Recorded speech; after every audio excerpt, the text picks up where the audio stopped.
ትቅበዘበዛለህ ነው የሚባለው መቅበዝበዝ ነው የሚባለው እዛ ነው የምትለው ሲመገቡ ቀስ ብለው ነው የሚመገቡት ሰብር ማድረግ አለብህ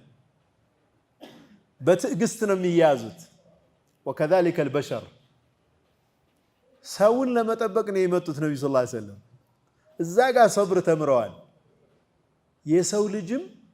ልጅ ተርቢያ ማድረግ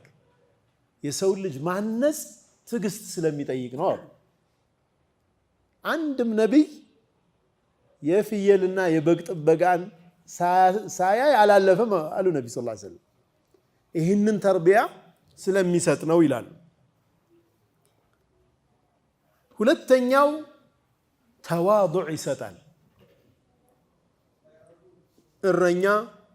ሚተኛበትን አይመርጥም ሚቀመጥበትን አይመርጥም እንዲነካኝ አይልም ፍየሎቹ ጋር በጎቹ ጋር አብሮ ውሎ አብሮ ያድራል طيب ትህትናን ይማራል ማለት ነው አንድ ሰው በዛ ውስጥ በሚያልፍበት ጊዜ ትሁት ይሆናል ኩራት የምትባለው ነገር ትጠፋለች ነብዩ ሰለላሁ ዐለይሂ ወሰለም ደግሞ ስለ ኩራት ምን ብለዋል لا يدخل الجنة من كان في قلبه مثقال ذرة من كبر الله يطبقه የብናኝ ያክል ኩራት ልብ ውስጥ ያለበት ሰው ጀነት አይገባም አሉ ነብያችን ሰለላሁ ዐለይሂ ወሰለም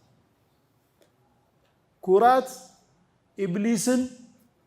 ከጀነት ያስወጣውም ኩራት ነው የመጀመሪያው ወንጀል እኮ ነው አይደለም ኮራኩ ፈስተክበር